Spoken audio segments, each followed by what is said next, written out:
Kalena dhammat sawanang etamang kalamuttamang. Kita masuk pada video part ke-18 dari pembacaan PDF A Spiritual Biography Venerable Acharyaman Buridatta Thera by Acharya Mahabowanyana Sampano yang diterbitkan oleh Wihara Bodhigiri. Mengenai nama-nama penerjemah dapat Anda baca di bagian deskripsi di bawah video ini. Dalam video part 18 ini, kita masih membacakan bagian 4, yaitu tahun-tahun di Chiang Mai, dengan sub pokok bahasan berikut, yaitu harimau dalam penyamaran. Baiklah, kita mulai. Harimau dalam penyamaran. Acharyaman mengatakan bahwa dengan pengecualian beberapa orang yang telah mengunjungi kota-kota besar di daerah itu, sebagian besar dari suku pegunungan di Chiang Mai tidak pernah melihat biku sebelumnya. Di awal perjalanannya, Acharyaman dan seorang biku lainnya tinggal di gunung sekitar 1,5 mil dari desa suku pegunungan. Mereka tinggal di dalam hutan, berteduh di bawah pohon. Di pagi harinya, ketika mereka pergi ke desa tersebut untuk makan, para penduduk bertanya mengapa mereka datang. Acharyaman pun menjelaskan bahwa mereka datang untuk meminta dana makanan. Kebingungan, mereka bertanya apakah artinya. Acharyaman menjelaskan bahwa mereka datang untuk mengumpulkan sumbangan nasi. Mereka bertanya apakah ia ingin nasi yang telah masak atau beras. Ketika ia bilang bahwa mereka mencari nasi yang telah masak, mereka pun memberi sedikit dan menaruhnya di dalam mangkuk makan. Kedua biku itu pun kembali ke tempat tinggal mereka dan makan nasi putih saja. Dikarenakan mereka tidak memiliki keyakinan, para penduduk sangat curiga kepada para biku tersebut. Sore itu, pemimpin penduduk tersebut memukul bambu untuk memanggil semua penduduk untuk rapat. Berbicara mengenai Acharyaman dan muridnya, ia mengumumkan bahwa ada 2 harimau dalam penyamaran yang tinggal di dalam hutan yang dekat daerah tersebut. Ia mengatakan bahwa ia belum menentukan jenis harimau apakah mereka. Akan tetapi, mereka tidak dapat dipercaya. Ia melarang wanita dan anak-anak untuk memasuki hutan tersebut. Dan para pria yang pergi harus bersama-sama dan membawa senjata jika mereka diserang oleh 2 harimau tersebut. Ketika hal itu terjadi, Acharyaman sedang memulai meditasi sore harinya di waktu di mana pengumuman tersebut diumumkan kepada penduduk desa. Jadi, Acharyaman yang menjadi objek peringatan tersebut mengetahui akan masalah tersebut. Ia menjadi sedih dengan tuduhan yang tanpa dasar tersebut. Akan tetapi, daripada menjadi marah dan takut, ia hanya memiliki cinta kasih yang luar biasa kepada para penduduk tersebut. Ia menjadi khawatir bahwa sebagian besar akan terpengaruh dengan fitnah tersebut dan akan terbebani dengan tanggung jawab moral sampai mereka mati, di mana mereka mungkin akan terlahir sebagai harimau. Di pagi berikutnya, ia memberitahu muridnya apa yang telah ia lihat. Kemarin malam, pemimpin penduduk tersebut mengumpulkan semua orang dan mengumumkan bahwa kita ini adalah harimau dalam penyamaran. Kita berdua dituduh sebagai harimau yang menyamar sebagai biku untuk menipu mereka, sehingga kita dapat menghancurkan orang-orang dan tanah mereka. Oleh karena hal ini, mereka tidak memiliki keyakinan kepada kita sama sekali. Jika kita pergi sekarang, ketika mereka masih memiliki pikiran negatif tersebut, mereka semua mungkin akan terlahir kembali sebagai harimau ketika mereka mati.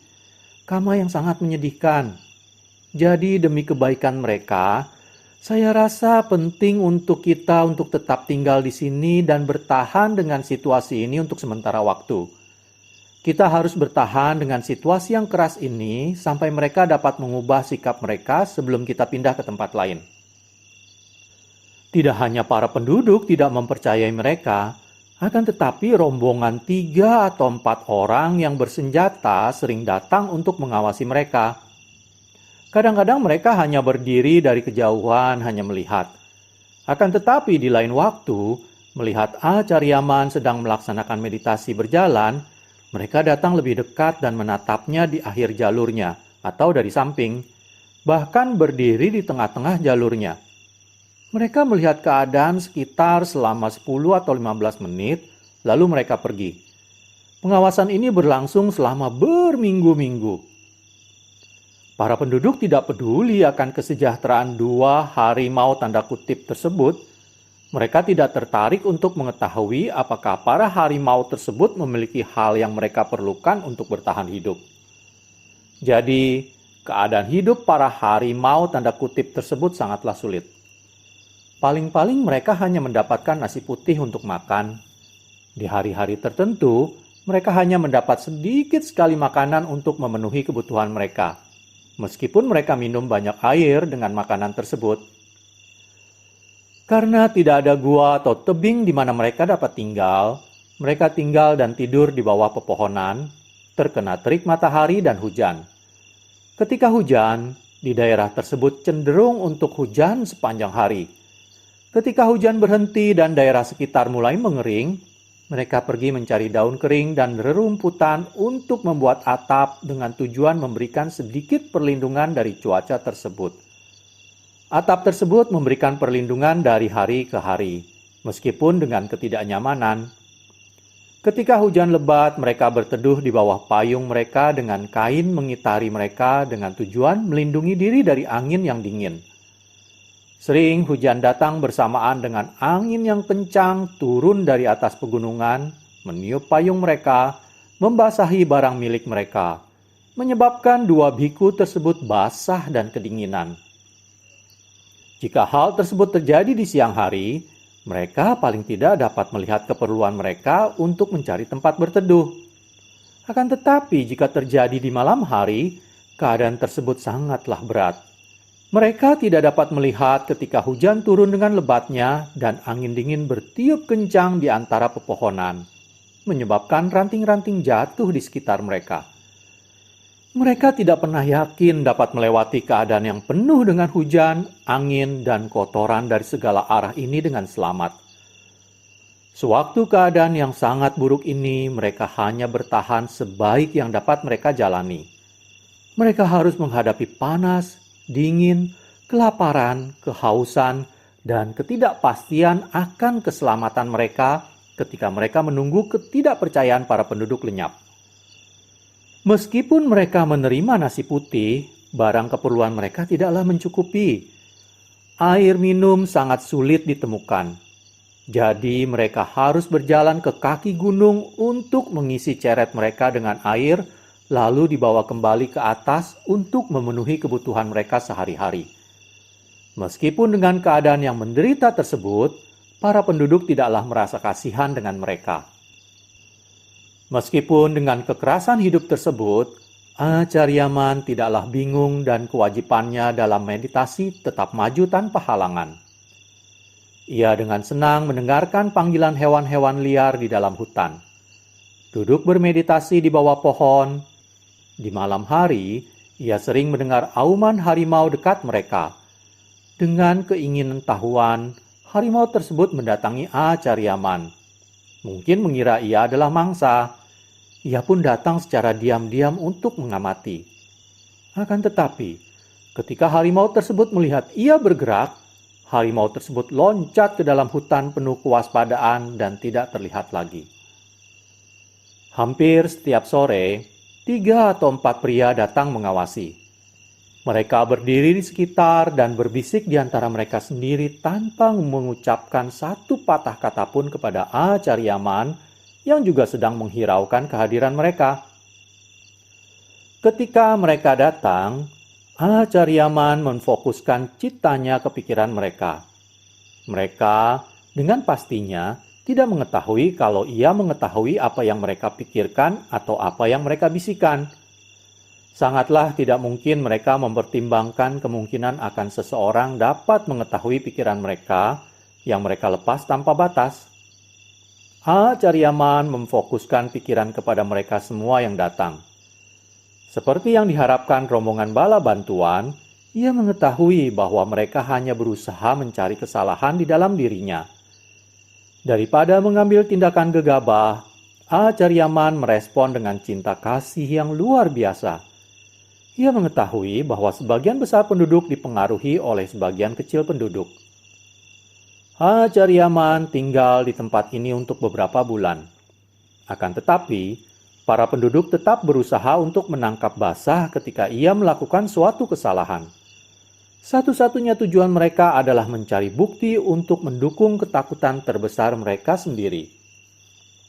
Meskipun mereka sangat bertekad untuk hal tersebut, mereka tidak pernah berusaha mengusir para bikhu. Mereka hanya bergiliran untuk mengawasinya. Para penduduk pastilah kaget meskipun dengan pengintaian selama berbulan-bulan tersebut, mereka tidak dapat menangkapnya ketika melakukan kesalahan.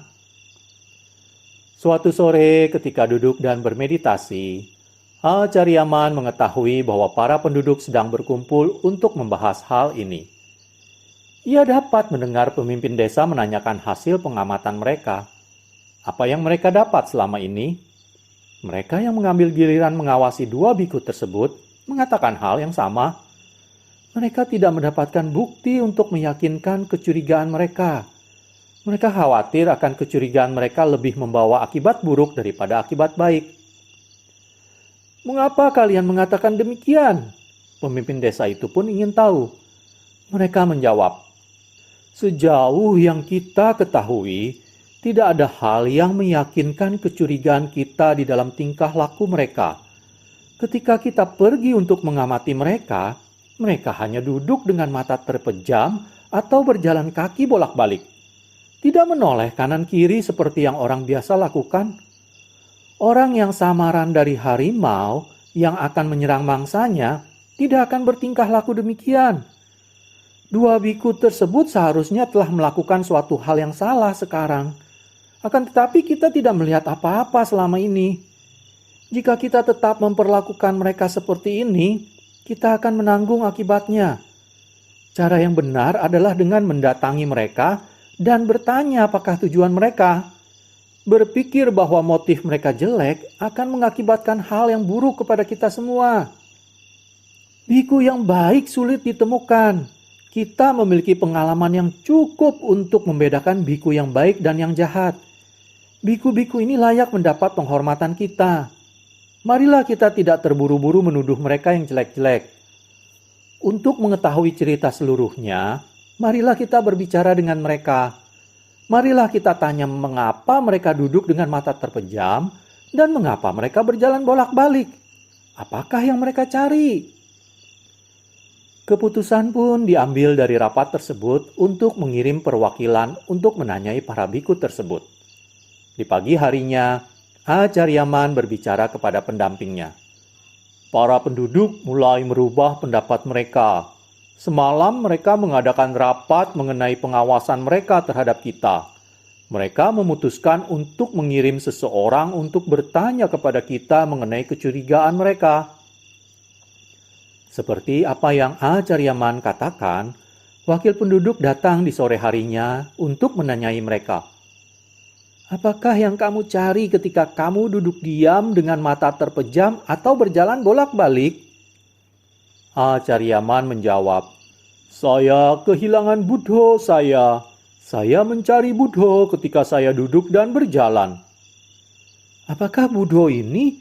Apakah kita dapat membantumu mencarinya? Buddha adalah permata yang paling berharga di 3 alam. Permata dari permata, mengandung pengetahuan. Jika kamu membantuku menemukannya, akan sangat baik. Maka kita semua akan melihat Buddha dengan mudah dan cepat. Apakah Buddhamu telah lama hilang? Belum lama. Dengan bantuanmu, kita akan dapat lebih cepat menemukannya daripada aku mencarinya sendiri. Apakah Buddha sesuatu yang besar? Tidak besar maupun kecil, hanya cukup untuk kita semua. Siapapun yang menemukan Buddha akan menjadi orang yang lebih tinggi, akan dapat mengabulkan keinginannya. Akankah kita dapat melihat surga dan neraka? Tentu saja, jika tidak, bagaimana kita sebut superior? Bagaimana dengan anak kita? pasangan hidup kita yang telah meninggal. Dapatkah kita melihat mereka? Kamu dapat melihat apapun ketika Buddha menjadi milikmu. Apakah hal ini sangat terang? Lebih terang dari ratusan bahkan ribuan matahari. Matahari pun tidak dapat menerangi surga dan neraka. Akan tetapi Buddha dapat menembus manapun, menerangi segalanya.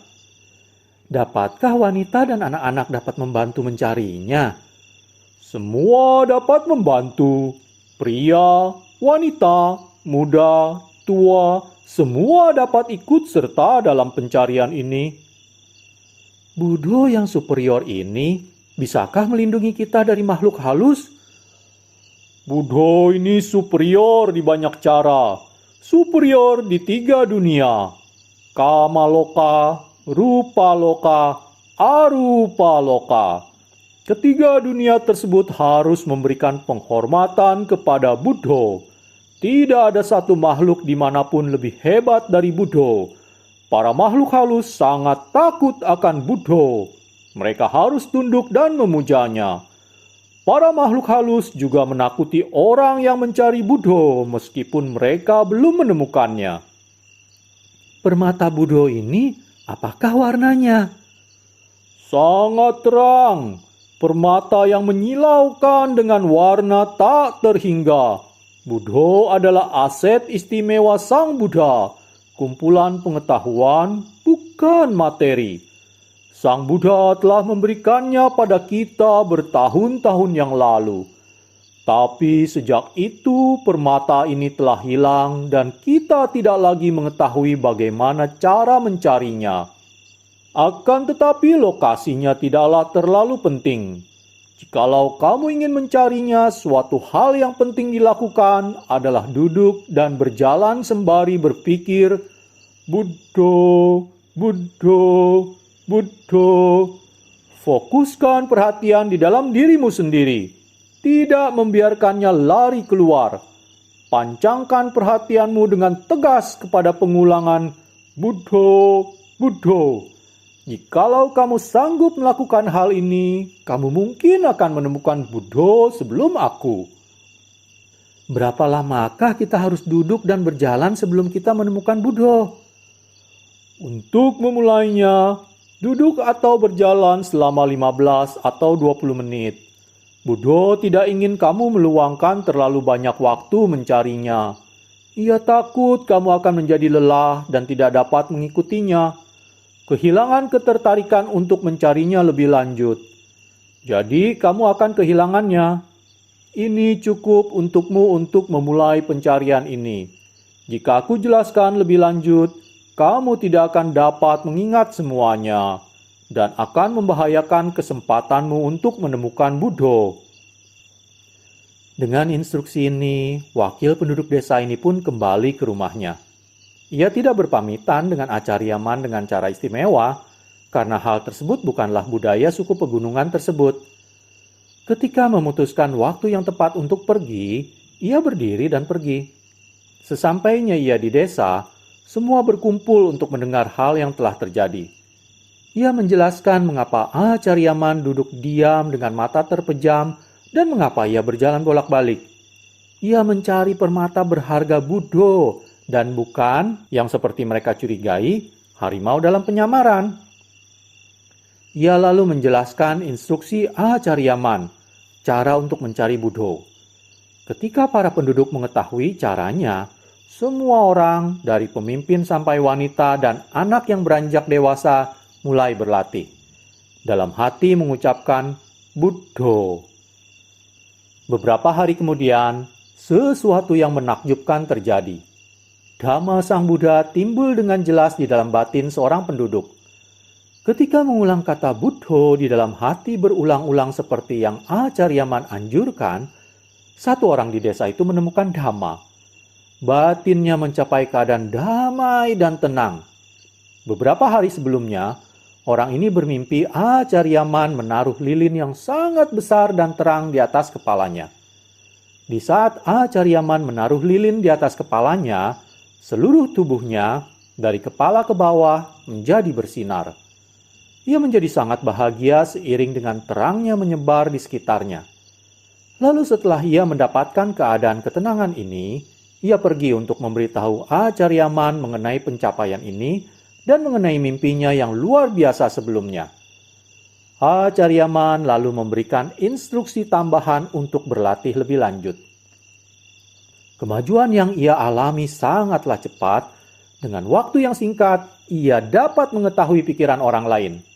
Ia memberitahu Acaryaman dengan cara yang seperti orang di tempat terpencil biasa lakukan. Di kemudian waktu, orang ini memutuskan kepada Acaryaman bahwa ia telah memeriksa cita Acaryaman dan dengan jelas melihat karakternya. Dengan gembira, Acaryaman bertanya kepadanya, apakah ia dapat melihat kejahatan di dalam citanya? Pria ini pun menjawab tanpa ada keraguan, citamu tidak memiliki titik tengah apapun, hanya sinar yang luar biasa terangnya di dalamnya. Keberadaanmu ini tidak tertandingi dimanapun di dunia ini. Aku belum pernah melihat apapun seperti ini. Kamu di sini hampir setahun, mengapa kamu tidak mengajarku sejak awal? Bagaimana aku dapat mengajarmu? Kamu tidak pernah datang padaku untuk bertanya. Aku tidak tahu kalau kamu adalah seorang guru yang luar biasa. Seandainya jika aku tahu, aku pasti datang. Sekarang kita telah mengetahui dengan pasti jika kamu adalah orang yang sangat pintar.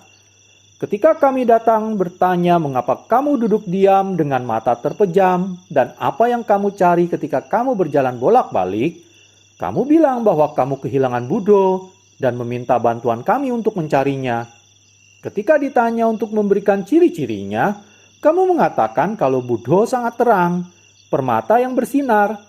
Tetapi sesungguhnya Buddho terletak di dalam batinmu. Buddho yang hilang hanyalah suatu cara untuk meyakinkan kami untuk bermeditasi kepada Buddho sehingga batin kita dapat menjadi terang seperti batinmu. Sekarang kita telah menyadari kamu adalah orang yang sangat bijak yang hanya menginginkan kita untuk menemukan Buddho di dalam batin kita masing-masing yang dapat mendatangkan kebahagiaan dan kesejahteraan untuk jangka panjang. Berita mengenai pencapaian dhamma lelaki ini menyebar dengan cepat ke seluruh desa, menyebabkan ketertarikan orang-orang lebih lanjut terhadap meditasi Buddho ini sehingga anak kecil pun mulai berlatih. Keyakinan mereka kepada Acaryaman juga semakin membaik. Keinginan untuk mengikuti ajarannya juga meningkat. Tidak ada satu orang pun yang mengungkit masalah, tanda kutip, harimau dalam penyamaran lagi. Sejak saat itu, lelaki yang telah belajar meditasi tersebut membawakan mangkuk makan Acaryaman ke hutan di mana ia tinggal setiap hari setelah berpindah patah. Setelah Acaryaman selesai makan, ia lalu meminta nasihat mengenai latihannya. Ketika ia memiliki urusan lain yang perlu diselesaikan, ia mengirim seseorang untuk memberitahu Acaryaman kalau ia tak dapat membawakan mangkuk makan Acaryaman. Meskipun beberapa pria dan wanita di desa tersebut telah berlatih meditasi, orang yang pertama ini yang memiliki pencapaian yang paling lengkap. Ketika orang merasa puas, hal yang lain dengan pasti juga terpenuhi. Sebagai contohnya, sebelumnya orang-orang ini tidak tertarik sama sekali bagaimana Acaryaman makan dan tidur, atau bahkan apakah ia hidup atau mati. Akan tetapi kemudian ketika keyakinan dan penghormatan timbul di dalam diri mereka, hal-hal yang sebelumnya sangat jarang sekarang menjadi sangat banyak. Tanpa perlu diminta, para penduduk desa bersama-sama membuat jalur jalan. Mereka juga membangun gubuk dan tempat di mana ia dapat duduk dan makan. Ketika mereka datang untuk membantu, mereka menyamarkan pujian untuknya dengan nada yang merendah. Lihatlah jalur meditasi jalan itu, telah tertutup oleh tumbuh-tumbuhan. Hanya babi liar yang dapat melaluinya. Dan kamu masih saja berjalan di situ. Kamu sangatlah aneh tahu. Ketika kami bertanya apakah jalur ini untukmu, kamu mengatakan tempat ini adalah untuk mencari Buddho. Aku telah kehilangan Buddho.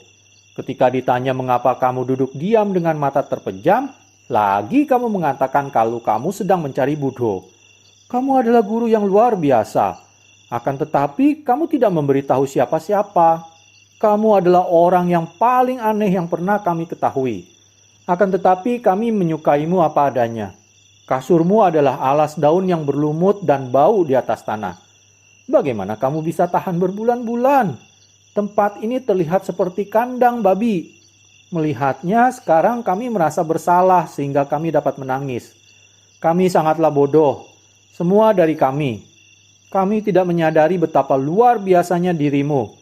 Lebih buruk dari itu, beberapa dari kami menuduhmu memiliki motif yang jahat, meyakinkan yang lain untuk membenci dan tidak mempercayaimu.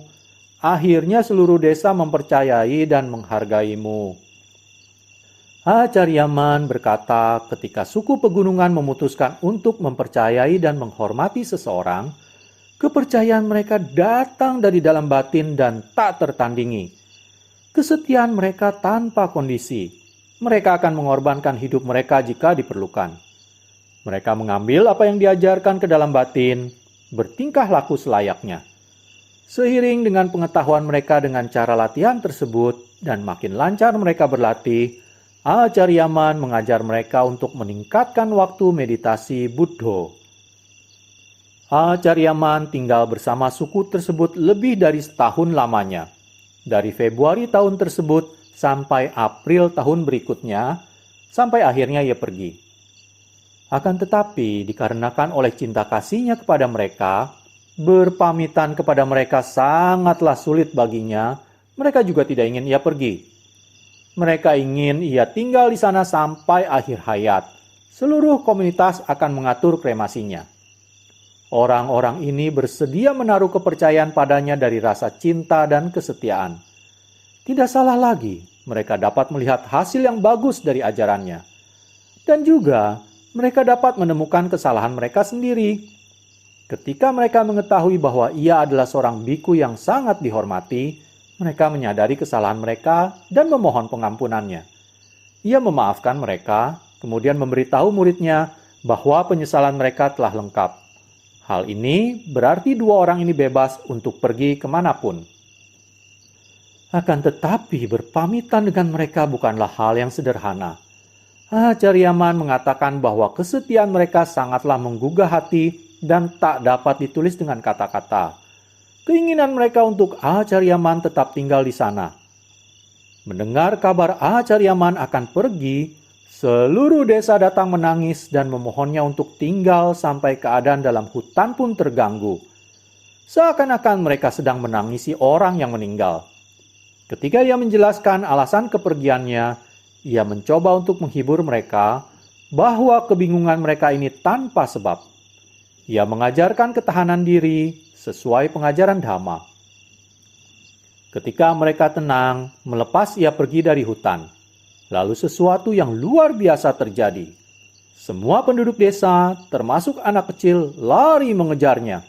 Mengelilinginya di satu jalur, mereka berlanjut untuk mengambil barang-barangnya, beberapa mengambil payungnya, beberapa mengambil mangkuknya, ceret airnya, sebagian yang lain memegang jubah yang ia pakai, atau memegang tangan, kakinya, berusaha untuk menariknya kembali. Bertingkah laku seperti anak kecil. Mereka memutuskan untuk tidak membiarkannya pergi. Acaryaman berkewajiban sekali lagi untuk menjelaskan alasan ia pergi, menenangkan mereka. Pada akhirnya mereka pun setuju. Akan tetapi, ketika ia mulai pergi meninggalkan mereka, tangisan pun mulai, dan mereka pun bergegas untuk menariknya kembali. Beberapa jam dihabiskan sebelum akhirnya ia dapat pergi. Seluruh hutan terganggu dengan suara lirih tersebut. Penilaian awal mengenai harimau dalam penyamaran tidak memiliki arti apapun pada saat itu. Di tempatnya telah digantikan dengan penghormatan dan kemelekatan terhadap orang yang sangat mulia. Pada akhirnya, suku pegunungan ini tidak dapat menahan emosi mereka. Ketika mereka berkumpul mengelilinginya menangis dan memohon-mohon, suara mereka pun bersatu. "Cepatlah berkunjung lagi. Janganlah meninggalkan kami terlalu lama. Kami merindukanmu." Setelah datang di tempat yang penuh kecurigaan dan ketidakpuasan, Acharyaman pergi meninggalkan tempat yang penuh perhatian dan kemelekatan. Ia berhasil mengubah sesuatu yang jelek menjadi sesuatu yang indah, meningkatkan nilainya secara drastis, sesuai dengan nilai seseorang yang ditahbiskan sebagai murid Sang Buddha. Murid Sang Buddha tidak pernah mendendam atau mencari-cari kesalahan orang lain. Jikalau ada seseorang yang tidak menyukai mereka, mereka akan mencoba membantu orang itu dengan cinta kasih. Mereka tidak pernah menyerang akan kesalahan orang lain ataupun menyimpan perasaan jelek yang menyebabkan ketidaknyamanan kedua pihak. Batin yang berlimpah ruah dengan perasaan cinta kasih menimbulkan keyakinan mereka yang penuh dengan kilesa, dengan menyediakan tempat berteduh yang nyaman dan dapat diandalkan. Batin yang penuh cinta ini memiliki nilai yang tiada taranya di dunia. Kemudian ketika mendengarkan cerita Acharyaman, kita turut bersimpati kepada orang-orang suku pegunungan itu. Kita dapat membayangkan dengan jelas keadaan di hutan yang menyedihkan itu, seakan-akan kita menonton film. Kita bisa membayangkan keyakinan orang-orang desa itu yang teguh, siap untuk mengorbankan apapun untuk orang yang berhati mulia ini. Yang mereka inginkan hanyalah bermandikan di aura kebaikannya, yang mengakibatkan mereka hidup di dalam kemakmuran. Jadi mereka menangis, memohon, menahan tangan dan kakinya, menarik jubah dan barang miliknya yang lain, sampai ia kembali ke tempat makannya yang memiliki atap yang telah menjadi sumber kenyamanan. Meskipun hal yang terjadi adalah kejadian yang menggugah, telah tiba waktu baginya untuk pergi. Tidak ada suatu hal pun yang dapat mengurangi suasana alam yang tenang, sesuatu yang menyebabkan perubahan. Tidak ada apapun yang dapat menghentikannya. Dengan alasan inilah, ketika waktunya tepat, Acharyaman akan pergi, meskipun ia mengerti keadaan para penduduk yang sangat yakin dan melekat padanya. Meskipun Acharyaman pernah dianggap sebagai harimau dalam penyamaran oleh suku pegunungan tersebut, telah diketahui sesungguhnya seorang mulia yang ada sebagai lapangan untuk menanam jasa yang tiada taranya di alam semesta. Acharyaman meninggalkan gunung itu untuk mengikuti keinginan alamiahnya demi kebahagiaan banyak orang. Buddhisme adalah warisan yang tiada taranya yang menjadi aspek yang penting di dalam kehidupan kita. Tetapi dapat jatuh menjadi mangsa tuduhan harimau dalam penyamaran seperti yang Acharyaman alami. Hal ini dapat dihancurkan oleh orang yang berpandangan salah mengenai prinsip dan tradisi Buddhis. Pada sesungguhnya, proses tersebut telah dimulai, kita tidak bisa hanya diam. Jikalau kita tidak dapat memenuhi kewajiban kita, kita dapat kehilangan warisan ini hanya untuk menyesal di kemudian hari. Acharyaman mengikuti hidup Sugato. Ketika tinggal di dalam hutan dan pegunungan, ia secara konstan memberikan pelayanan kepada suku-suku pegunungan atau kepada dewa, Brahma, naga, dan Garuda. Ia selalu membantu dunia ini dengan cara yang penuh cinta kasih. Di dunia manusia, ia mengajar biku, bikhuni, dan umat awam tanpa kecuali. Banyak orang mencarinya untuk mendengarkan ajarannya. Mereka semua mendapatkan manfaat yang luar biasa dari ajarannya, selalu diajarkan dengan tuntas, dengan cara yang bagus dan tak dapat ditandingi. Ketika ia tinggal di pegunungan di Chiang Mai, suku pegunungan merasakan kebahagiaan mendengarkan pembabaran Dhamma di sore hari. Di malam harinya, ia mengajarkan Dhamma kepada dewa di berbagai tingkatan kehidupan, selalu merespon akan semua permintaan. Mengajar dewa adalah tanggung jawab yang berat, karena sangat sulit mencari biku lain yang memiliki kemampuan batin yang setingkat untuk menggantikannya. Mengajar manusia dapat didelegasikan kepada yang lain. Paling tidak, orang yang mendengarkan akan memiliki pengertian yang cukup jikalau mereka benar-benar berusaha. Hubungan Acharyaman dengan para dewa di berbagai alam adalah suatu hal yang penting untuknya. Jadi biografinya tercakup tentang cerita mereka di waktu dan tempat yang berbeda sampai pada akhirnya. Tidak begitu lama, aku pergi memberikan penghormatan kepada Acarya Vipassana Kamathana yang memiliki tingkat yang cukup tinggi, biku senior yang sangat lembut dan baik hati, yang sangat dihormati oleh para biku dan umat awam dari seluruh Thailand. Ketika aku datang, ia sedang berdiskusi dhamma dengan beberapa muridnya. Jadi aku pun menggunakan kesempatan ini untuk ikut berpartisipasi. Kami mulai dengan berdiskusi dhamma dari berbagai aspek, yang kemudian diskusi tersebut pun menuju ke subjek Acaryaman yang merupakan gurunya. Di waktu yang lampau, ia tinggal di bawah didikan Acaryaman di pegunungan terpencil di Chiang Mai, berlatih bersamanya di dalam hutan yang berjarak beberapa hari jalan kaki ke kota terdekat. Sangat sulit mencari kata-kata yang untuk mendeskripsikan cerita luar biasa yang ia ceritakan hari itu. Aku akan memberikan yang berhubungan saja di sini, sedangkan yang lain akan aku lewati sesuai dengan alasan yang aku berikan tadi. Acarya ini mengatakan bahwa selain kemurnian batinnya, Acaryaman juga memiliki banyak kemampuan unik yang menyebabkan muridnya terkagum-kagum dan mendorong semangat mereka. Ia bilang bahwa tidak mungkin baginya untuk mengingat semua kisah aneh yang ia dengar dari Acaryaman. Jadi aku mendorongnya untuk menceritakan yang bisa ia ingat saja. Kata-katanya berfungsi sebagai pengingat, sumber inspirasi untuk generasi mendatang. Inilah yang ia katakan. Acaryaman mengetahui semua yang aku pikirkan. Tidak ada lagi yang dapat aku katakan. Aku merasa seakan-akan aku diikat dengan ketat siang dan malam. Begitu pula usaha yang aku gunakan untuk melatih pikiranku. Meskipun aku telah berusaha dengan keras, ia tetap dapat mengetahui pikiranku yang liar dan mengeksposnya di depan umum untuk didengar semuanya. Meditasiku sebenarnya cukup baik ketika aku tinggal bersamanya. Akan tetapi aku tidak selalu dapat menghindari timbulnya pikiran liar. Kita tidak boleh meremehkan pikirannya yang dapat berpikir secara terus-menerus siang dan malam tanpa berhenti. Berapa banyak dari kita yang dapat mengejar pikiran kita dan dapat mengontrolnya dengan efektif.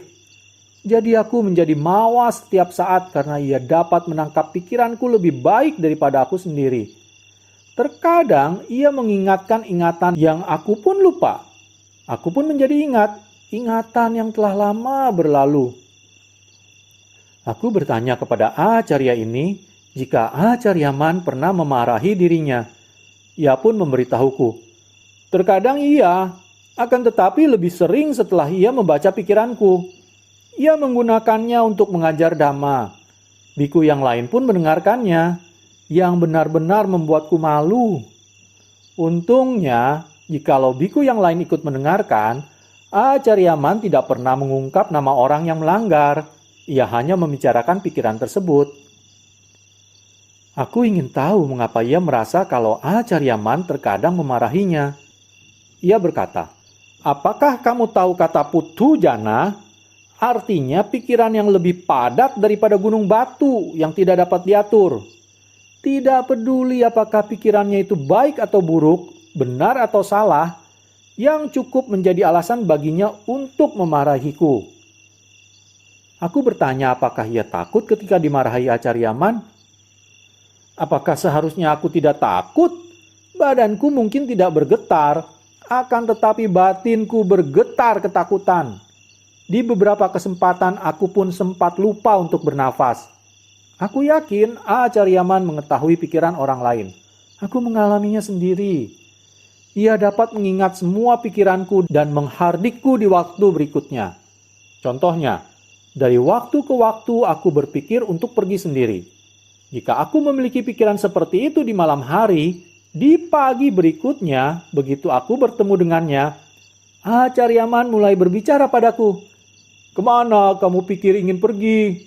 Lebih baik kamu tinggal di sini daripada tempat lain. Adalah yang terbaik untukmu untuk tinggal di sini bersamaku.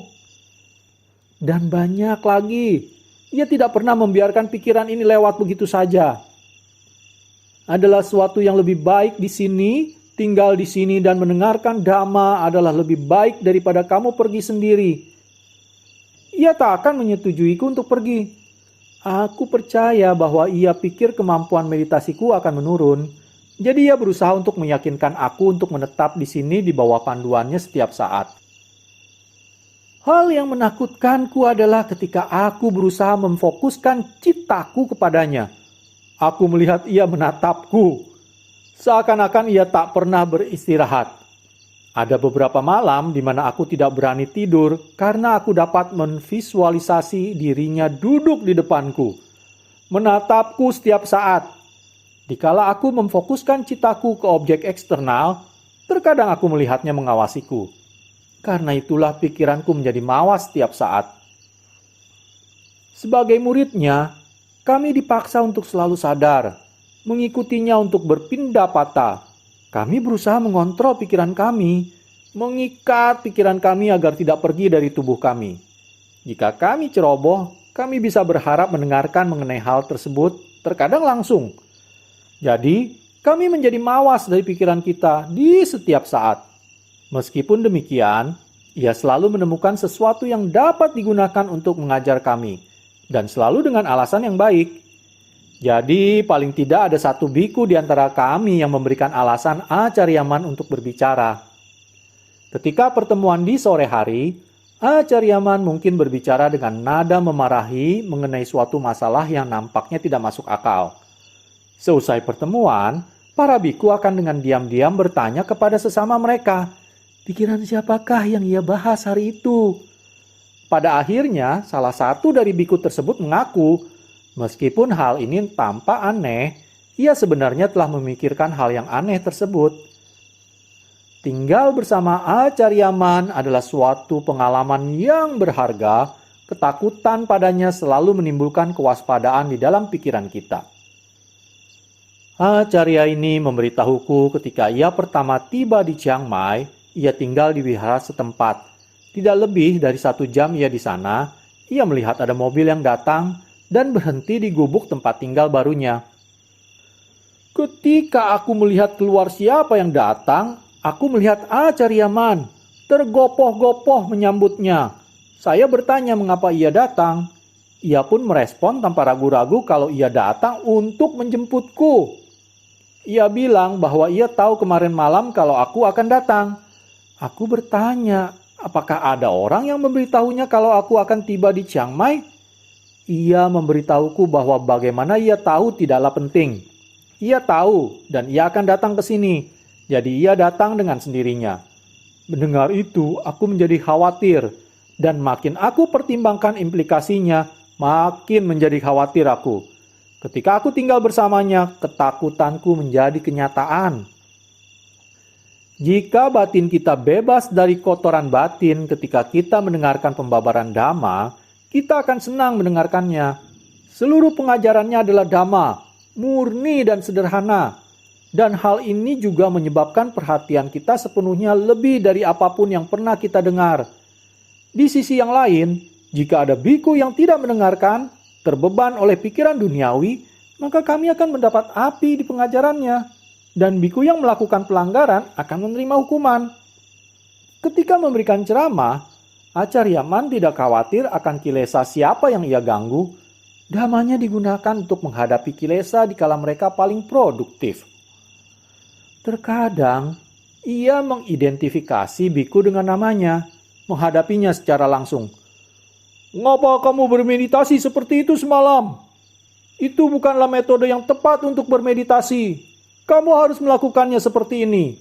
Atau, mengapa kamu berpikir seperti demikian pagi ini? Jika kamu ingin menghindari kehancuran yang disebabkan oleh cara berpikir demikian, jangan berpikir seperti itu lagi. Mengapa kamu tidak berpikir dan bertingkah laku seperti yang diajarkan Sang Buddha? Apakah yang ada di dalam pikiranmu? Kita di sini untuk melatih kita di dalam Dhamma, untuk menghilangkan tingkah laku dan cara berpikir yang salah.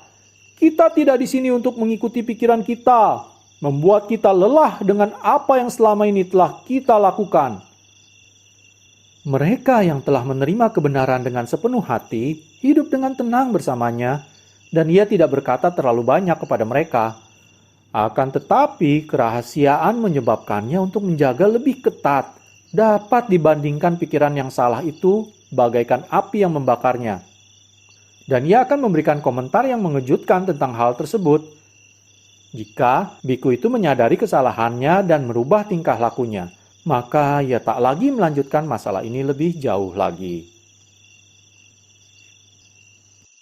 Kalena dhammat savanang etammang kalamuttamaং